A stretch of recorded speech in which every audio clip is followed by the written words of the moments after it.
بسم اللہ الرحمن الرحیم۔ محترم اورلیوس، ان تینوں کو یہاں لاتے ہوئے بڑی احتیاط برتی گئی ہے، اس لیے کہ میکائیل اور اس کے کارکن بڑی سرگرمی سے کیترینا کو تلاش کرتے پھر رہے ہیں۔ انہیں ابھی تک یہی اندیشہ ہے کہ کیترینا کی ماں اور بھائی قسطنطنیہ میں کہیں روپوش ہو چکے ہیں۔ انہیں یہ خبر نہیں ہوئی کہ کیترینا اپنی ماں اور بھائی کے ساتھ قسطنطنیہ سے نکل چکی ہے۔ آپ انہیں اندر لے آئیں اور اپنے سکونتی مکان کی طرف لے جائیں۔ میں اور میرے ساتھی یہاں رکیں گے نہیں، اس لیے کہ ہمارا یہاں رکنا سارے کام کو مشکوک کر دے گا۔ اورلیوس نے اس کا ہاتھ اپنے ہاتھ میں لیا، پھر مسکراتے ہوئے کہنے لگا، فکر مند مت ہو، تم میرے ساتھ آؤ۔ خداوند نے چاہا تو بلارس، کیترینا اور انتونیو میرے ہاں بالکل محفوظ رہیں گے۔ پھر اس اجنبی کو لے کر اورلیوس باہر نکلا۔ سرائے سے ذرا ہٹ کر ایک ویران جگہ 3 مسلح جوانوں کے پیچھے 3 مزید گھڑ سوار کھڑے ہوئے تھے۔ اورلیوس جب ان کے پاس گیا تو سب سے پہلے بلارس، جو اپنا چہرہ ڈھانپے ہوئی تھی، نیچے اتری۔ اورلیوس نے بڑا شفقت بھرا ہاتھ اس کے سر پر رکھا، پھر کیترینا اور انتونیو اس کے قریب گئے۔ انہیں بھی جی بھر کے اورلیوس نے پیار کیا، پھر انہیں لے کر اپنے سرائے کی طرف لے گیا۔ سرائے کے احاطے میں بائیں جانب اورلیوس کی سکونت تھی۔ وہ اپنے سکونتی حصے کی طرف سب کو لے کر آگے بڑھا، پھر چاروں محافظوں کو مخاطب کر کے کہنے لگا، تم تھوڑی دیر رکو، میں ابھی آتا ہوں۔ اس کے ساتھ ہی وہ بلارس، کیترینا اور انتونیو کو لے کر اپنے مکان میں داخل ہوا۔ تھوڑا آگے جا کر وہ زور زور سے پکارنے لگا، تیورا میری بیٹی، لیونا میری بہن، تم دونوں کہاں ہو؟ دیکھو کون آیا ہے۔ اس کے اس پکار سے ایک طرف سے لیونا اور تیورا دونوں ماں بیٹی تقریباً بھاگتی ہوئی نکلی۔ ان دونوں نے جب مکان کی جلتی مشعلوں میں اورلیوس کے ساتھ بلارس، کیترینا اور انتونیو کو دیکھا تو دنگ رہ گئیں۔ تیورا بھاگ کر سب سے پہلے کیترینا سے ملی، لیونا بلارس سے بغل گیر ہوئی۔ سب آپس میں خوشکن انداز میں ملے تھے۔ سب کو لے کر اورلیوس اپنے دیوان خانے میں داخل ہوا، ان سب کو نشستوں پر بٹھایا، پھر اپنی بہن لیونا کو مخاطب کر کے کہنے لگا، لیونا میری بہن، تم ان کے کھانے کا بہترین اہتمام کرو، میں ان کے ساتھ جو 4 محافظ آئے ہیں ان کی رہائش کا اہتمام کرتا ہوں۔ اورلیوس مڑنے ہی لگا تھا کہ کیترینا کی ماں بلارس بول پڑی، اورلیوس میرے بھائی، وہ 4 محافظ رکیں گے نہیں، وہ ابھی اسی وقت جانا پسند کریں گے، اس لیے کہ ان کا واپس جانا انتہائی اہم اور ضروری ہے۔ اورلیوس باہر نکلتے ہوئے کہنے لگا، اچھا میں دیکھتا ہوں وہ کیا کہتے ہیں۔ اس کے ساتھ ہی اورلیوس چلا گیا تھا۔ اورلیوس جب اپنے سکونتی مکان سے نکلا تو 4 محافظ اپنے گھوڑوں سے اتر کر کھڑے ہوئے تھے۔ انہیں مخاطب کرتے ہوئے اورلیوس نے کہنا شروع کیا، میرے عزیزو، سب سے پہلے تو میں تم 4 کا شکر گزار ہوں کہ تم نے میری بہن، میری بیٹی اور بیٹے کو بحفاظت یہاں پہنچایا۔ ان پر قسطنطنیہ اور راستے میں کیا بیتی میں ان سے خود ہی سن لوں گا۔ پہلے میں تم 4 کے قیام کا اہتمام کرتا ہوں۔ اگر تم 4 میری سرائے میں قیام کرو تو یہ میری خوش بختی ہوگی۔ ان 4 نے پہلے ایک دوسرے کی طرف دیکھا، پھر ایک ان سب کی نمائندگی کرتے ہوئے اورلیوس سے کہہ رہا تھا، ہمارا یہاں سے فوراً چلے جانا ہم سب کے حق میں بہتر ہوگا، اس لیے کہ سکلیا میں ہمارے جاننے والے کافی ہیں، ہمیں یہاں دیکھ کر ہماری طرف سے وہ مشکوک ہو جائیں گے۔ اس طرح جس نیک کام کی ہم نے تکمیل کی ہے وہ خطرے میں پڑ جائے گا۔ وہ لمحہ بھر کے لیے رکا، پھر دوبارہ کہہ رہا تھا، جن دقتوں سے ہم ان تینوں کو لے کر آئے ہیں وہ ہم ہی جانتے ہیں۔ چھوٹی سی ایک کشتی تھی جس کے ذریعے ہم قسطنطنیہ سے بلرم پہنچے، وہاں سے ہم نے گھوڑے خریدے اور ادھر کا رخ کیا۔ ہم 4 اب واپس جائیں گے، قیام نہیں کریں گے۔ اورلیوس نے کچھ دیر انہیں دیکھا، پھر کہنے لگا، تھوڑی دیر رکیں، میں آتا ہوں۔ اس کے ساتھ ہی اورلیوس سرائے کی طرف گیا۔ تھوڑی دیر بعد وہ لوٹا، اس کے ایک ہاتھ میں بڑی سی گٹھڑی تھی۔ ان 4 کے پاس آ کر کہنے لگا، میں سمجھتا ہوں تم کسی احتیاط کے تحت یہاں قیام کرنا پسند نہیں کر رہے۔ ایک گٹھڑی پکڑو، اس میں تمہارے لیے زیادہ راہ ہے۔ میں نے اس میں کھانے کی اتنی اشیاء ڈال دی ہیں جو 2 روز تک تمہارے کام آ سکتی ہیں۔ ساتھ ہی اس نے کپڑی کی ایک تیلی کھولی اور اس میں سے نقدیں نکالی اور ان میں سے ایک کی طرف بڑھاتے ہوئے کہنے لگا، یہ نقدی بھی رکھو، یہ تمہارے کام آئے گی۔ یوں جانو تمہارے لیے تمہاری خدمت کا اعتراف ہے۔ انہوں نے کھانے کی گٹھڑی تو لے لی، پھر ان میں سے ایک کہنے لگا، ہم نقدی نہیں لیں گے، نقدی ہمارے پاس کافی ہے، آپ بالکل بے فکر رہیں، اب آپ ہمیں اجازت دیں، ہم جائیں گے۔ اس کے ساتھ ہی انہوں نے اورلیوس سے مصافحہ کیا اور وہاں سے چلے گئے تھے۔ اورلیوس نے باقی تینوں گھوڑوں کو اپنے ذاتی استبل میں باندھا، پھر وہ واپس دیوان خانے میں آیا۔ دیوان خانے میں سب بیٹھے اس کی واپسی کا انتظار کر رہے تھے۔ ایک نشست پر اورلیوس بیٹھ گیا، پھر اس نے بلارس کی طرف دیکھا اور کہنے لگا، بلارس میری بہن، مجھے ایک محافظ نے مختصر سے حالات تو سنائے ہیں کہ میکل کی وفات کے بعد میکائیل نے تم لوگوں کے ساتھ بدسلوکی کی، زبردستی کیترینا سے شادی کرنا چاہی۔ بہرحال خداوند کا شکر ہے تم لوگ کسی نہ کسی طرح قسطنطنیہ سے یہاں پہنچ گئے ہو، اب فکر کرنے کی بالکل ضرورت نہیں ہے۔ اورلیوس کو کہتے کہتے رک جانا پڑا، اس لیے کہ بلارس بول پڑی۔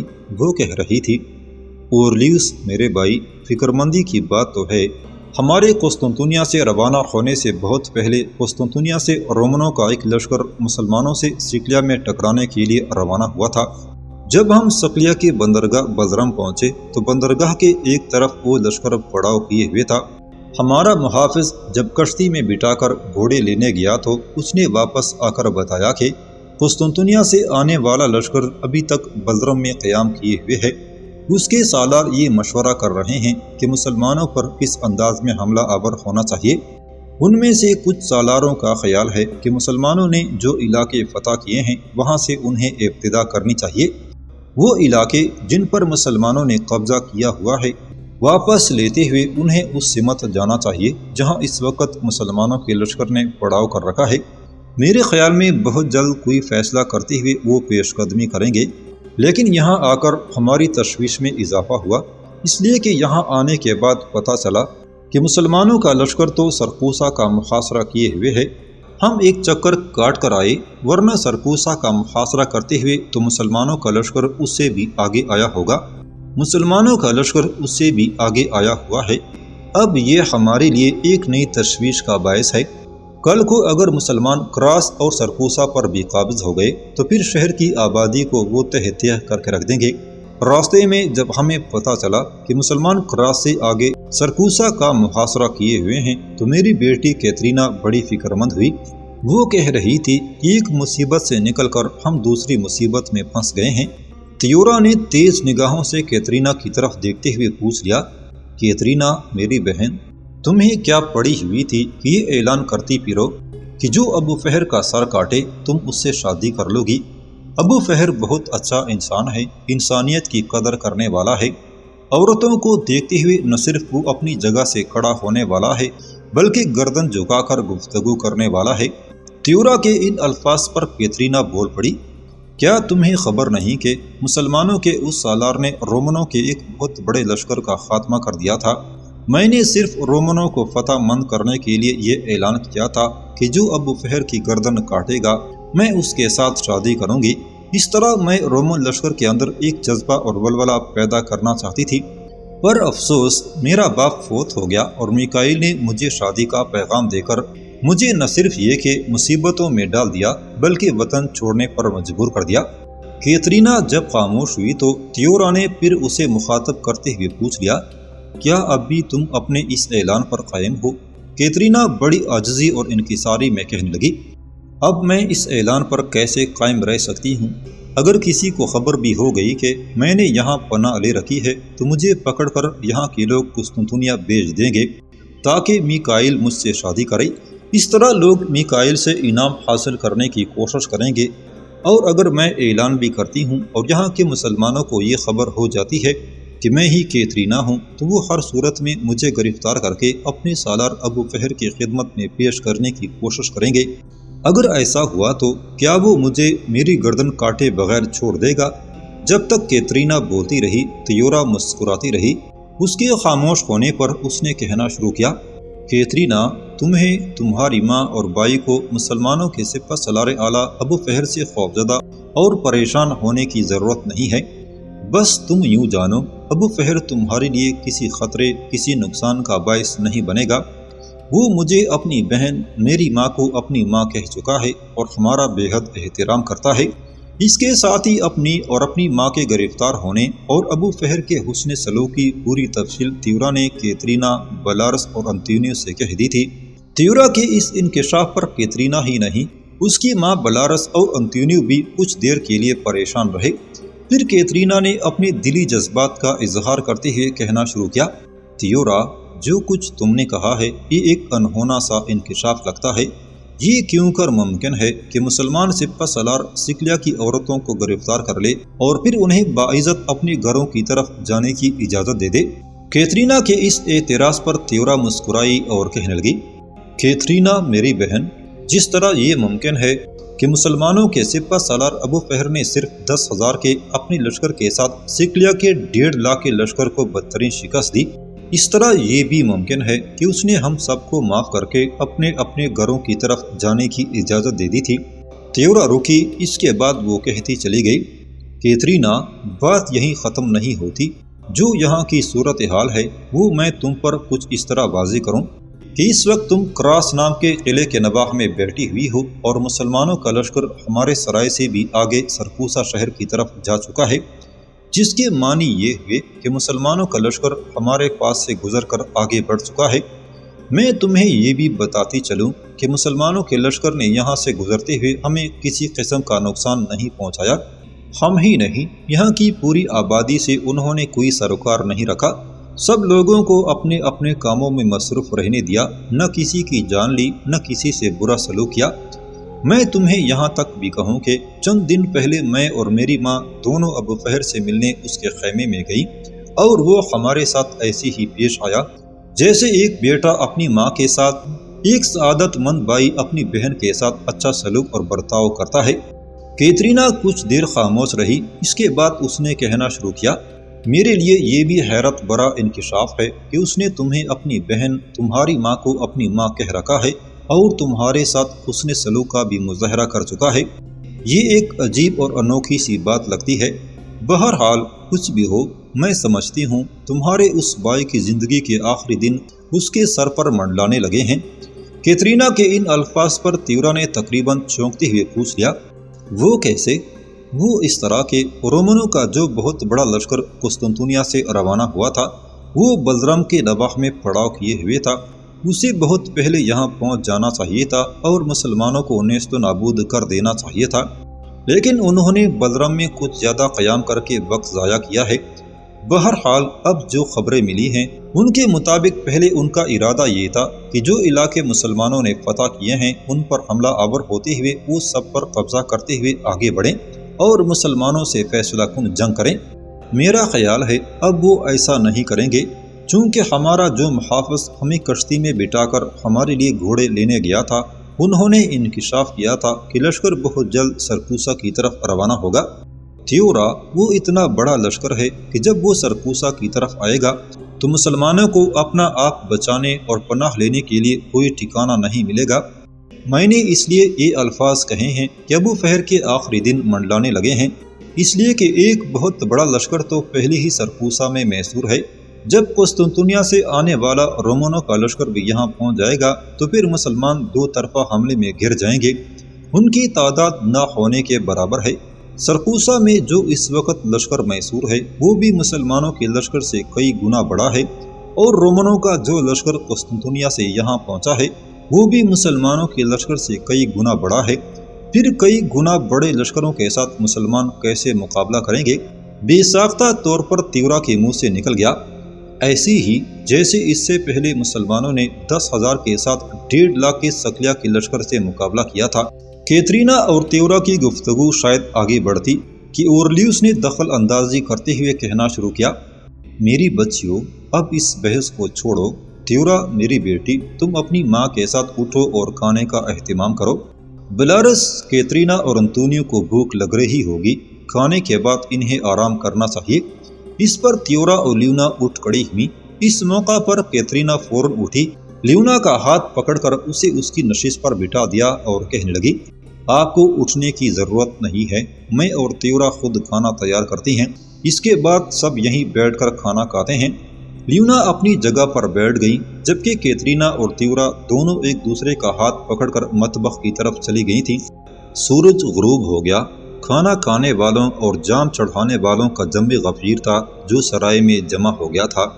بھدی اور بڑی سی میز کے ارد گرد 4 مسلح جوان بیٹھے کافی دیر سے شراب نوشی کر رہے تھے۔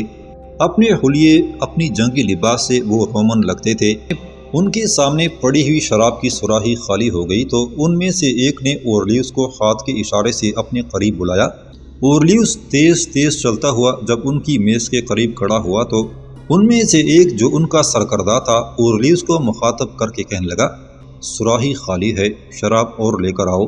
اورلیوس نے ڈرے ڈرے اور سہمے سے انداز میں اس کی طرف دیکھا، پھر کپ کپاتی آواز میں کہنے لگا، میرے خیال میں آپ ضرورت سے زیادہ شراب پی چکے ہیں، اور جو شراب آپ اس وقت پی رہے ہیں وہ اب میرے پاس نہیں ہے۔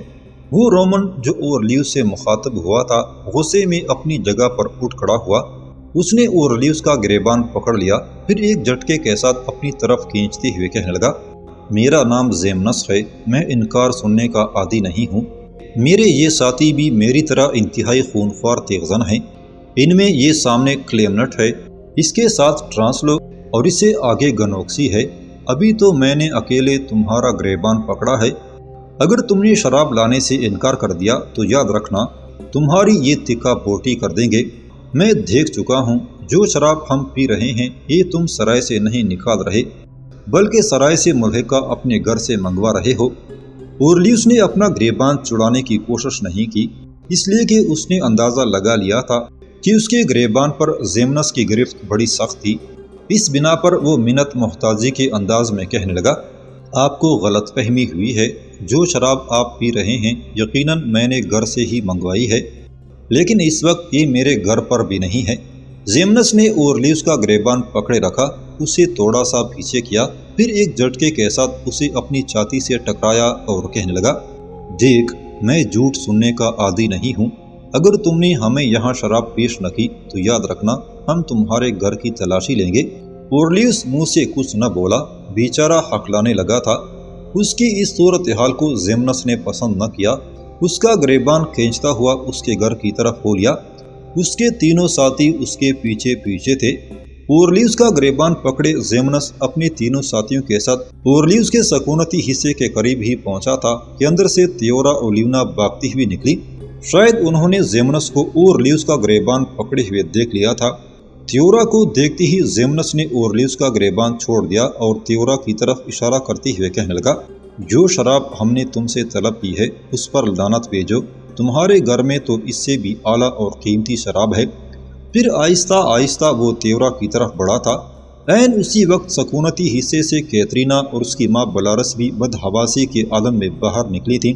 زیمنس کا کیترینا کو دیکھنا تھا کہ وہ دنگ رہ گیا اور اورلیوس کو مخاطب کر کے کہنے لگا، یہ لڑکی تمہاری کیا لگتی ہے؟ جو لڑکی پہلے نکلی تھی، بعد میں آنے والی لڑکی تو اس سے بھی زیادہ حسین اور پرکشش ہے۔ ہم تم سے شراب نہیں مانگتے، یہ جو لڑکی بعد میں نکلی ہے اسے میرے حوالے کر دو، اور جو لڑکی پہلے نکلی تھی یہ میرے ساتھیوں کے حصے میں آئے گی۔ اورلیوس اس کے سامنے آن کھڑا ہوا اور اس کی منت کرتے ہوئے کہنے لگا، خداوند کے لیے ان بچیوں کو غلط نگاہ سے مت دیکھو، یہ میری بیٹیاں ہیں۔ زیمنس نے گھٹنے سے ٹھوکر مار کر اورلیوس کو پیچھے ہٹا دیا، پھر وہ للچائی ہوئی نظروں سے کیترینا کی طرف دیکھتے ہوئے اس کی طرف بڑھا تھا۔ اس موقع پر اورلیوس چلا چلا کر کہنے لگا، تیورا، کیترینا، میری بیٹیوں، بھاگ کر اندر چلی جاؤ۔ لیکن اورلیوس کی اس پکار کے جواب میں کیترینا اور تیورا بھاگنا ہی چاہتی تھیں کہ زیمنس نے آگے بڑھ کر کیترینا کا بازو پکڑ لیا۔ کیترینا بیچاری اپنا بازو چھڑانے کے لیے جدوجہد کرنے لگی تھی، لیکن زیمنس کی گرفت ایسی تھی کہ کیترینا بے بس ہو کر رہ گئی تھی۔ اپنی طرف کھینچتے ہوئے کیترینا کو زیمنس گلے سے لگنا تھا کہ اسی لمحے ایک دھاڑتی ہوئی آواز سنائی تھی، اس لڑکی کو چھوڑ دو بھیڑیے۔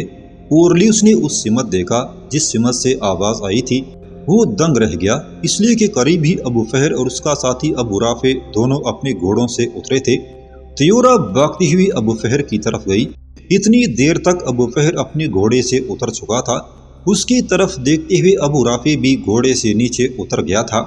ابو فہر کے قریب جا کر تیورا بیچاری منت سماجی کرنے کے انداز میں کہنے لگی، بھائی، خدا کے لیے ان بیڑیوں سے میری اور میری بہن کی عزت بچاؤ۔ تیورا کی اس پکار پر ابو فہر کا رنگ غصے اور غضبناکی میں آتش ہو گیا تھا۔ ایک استفہامیہ سی نگاہ اس نے باری باری اورلیوس، تیورا کی ماں لیونا اور دونوں کے قریب کڑی بلارس پر ڈالی، پھر آگے بڑھا۔ زیمنس کو مخاطب کرتے ہوئے دھیمے سے لہجے میں کہنے لگا، اس لڑکی کا بازو چھوڑ دو۔ زیمنس نے طنزیہ سے انداز میں ابو فہر کی طرف دیکھا اور کہنے لگا، اگر میں اس لڑکی کا بازو نہ چھوڑوں تب؟ ابو فہر آگے بڑھا، اپنا ہاتھ اٹھانا چاہتا تھا کہ زیمنس کے گھونسا مارے، لیکن زیمنس نے کیترینا کا بازو چھوڑ دیا اور فضا میں اٹھا ہوا ابو فہر کا ہاتھ اس نے پکڑ لیا۔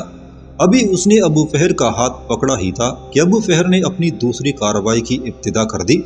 اس نے اس قوت سے اپنے پاؤں کی ٹھوکر اس کے پاؤں پر ماری کہ وہ پلٹیاں کھاتا ہوا ایک قریبی دیوار سے جا ٹکرایا تھا۔